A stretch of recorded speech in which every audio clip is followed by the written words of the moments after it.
Hello everyone. Today's video is going to be my quick review of my wireless charging solution that I use for my iPhone 12 Pro Max, and this is the Anker PowerWave 10 watt wireless charging pad.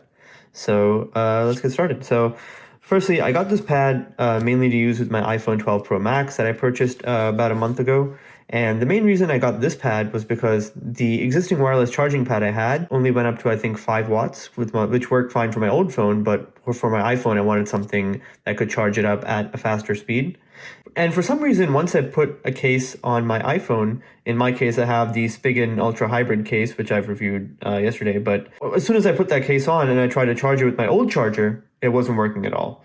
And I don't know why, because the case itself is pretty thin. It's not ludicrously bulky or anything. So that was pretty odd. So I decided to buy this Anker PowerWave, and it had really good reviews on Amazon, so decided to check it out. So I've been using it again for about a month now, and I just want to run through some of the pros and cons. Pros, I think this is built pretty nicely. It's got, nice attention to detail. It's got a nice sort of soft rubbery finish that really holds the phone in place.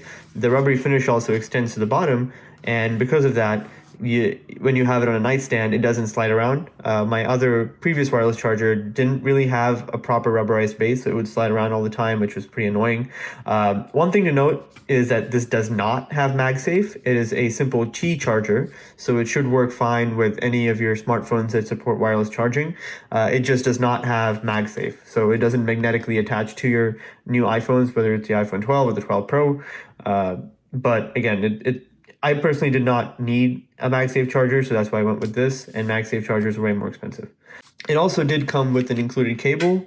The cable is not the longest thing in the world, but I think it's about 3 or 4 feet, and it definitely does the job, especially since I only keep this plugged in at my nightstand every night. As far as charging speeds go, this supports a maximum of 10 watts, and again, it depends on the kind of power brick you're using with this. But in my experience, that 10 watt figure seems pretty accurate. It does charge my iPhone relatively fast, and in my case, though, I charge it overnight. I don't really charge it during the day at all, so I don't really have any issues with charging speeds.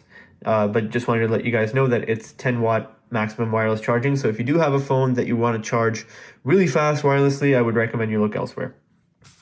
There is a charge port right here, and that's what that cable that I showed off earlier plugs into. So let's talk about some of the cons of this wireless charger. So a couple of them really come to mind. Firstly, the cable. I would have preferred if Anker had a USB-C to USB-C cable, because that would make it work a lot easier with a lot of the newer accessories that are coming out, whether it's charging bricks or new phones. Because you might already have a USB Type-C cable lying around, and having an extra USB Type-C cable would come in really handy for, even for wired charging of different devices like headphones and other accessories. So the fact that they chose to include a standard USB-A to micro USB cable is kind of weird and seems pretty outdated. And also the port here, again, which this cable plugs into, also seems to be micro USB, which, come on, Anker, it's 2021. I would have really loved to see USB-C to USB-C available. So the micro USB end plugs into the charging pad, and then you have USB Type A that's supposed to plug into the power brick. Unfortunately, I didn't realize that when I first bought this, and I thought for some reason that I would have a USB-C Type-C connection on this end. So the power brick that I got, which is actually a different brand, this is an Aukey, not an Anker. This is an Aukey power brick, and as you can see, it's got USB Type-C, so USB Type A, Type-C doesn't fit. But thankfully I had this random dongle lying around which does convert USB Type A to USB Type C. So I've at least been able to use this charging pad with this power brick, but it's not ideal because I always have this dongle sticking out of it. Another thing is, while the rubberized surface is fantastic and grippy and soft, it really feels quite premium and it holds the phone in place quite nicely. I have noticed that it tends to pick up a lot of dust pretty easily. I don't know if you can see it properly in the camera, but just if you leave it sitting in your room, over the span of a couple of weeks, I guarantee you it'll pick up dust, and once the dust gets on this rubberized surface, it's really hard to clean off properly. It's even worse on the base for me for some reason. I don't know why. I guess since it's just sliding around on my nightstand, it tends to collect more dust that way. But yeah, as you can see, it gets pretty dusty, and my room isn't particularly dusty, but it just happens to collect a lot of dust. Overall, this is about $12 for this charging pad with the cable. You can't really go wrong. Just don't do what I did. Don't buy the wrong kind of power brick.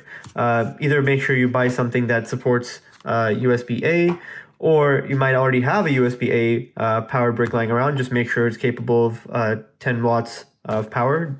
And yeah, otherwise, if you are insistent on buying a USB Type-C charging brick as well with this, just make sure you have some kind of dongle or different cable or some kind of solution to adapt that USB Type-C to the micro USB that goes into this Anker. But yeah, guys, overall, it's a great buy, especially for the price. I highly recommend it. It's quite premium. It feels really nice. Feels like it's built well and it's going to last a long time. I'll leave a link in the description. Definitely check it out. If you like this video, go ahead and give it a like, or just comment if you have an experience with this or any other wireless charging pads that I should look into. And subscribe to this channel would be super duper awesome. All right, guys, take care. I'll see you tomorrow.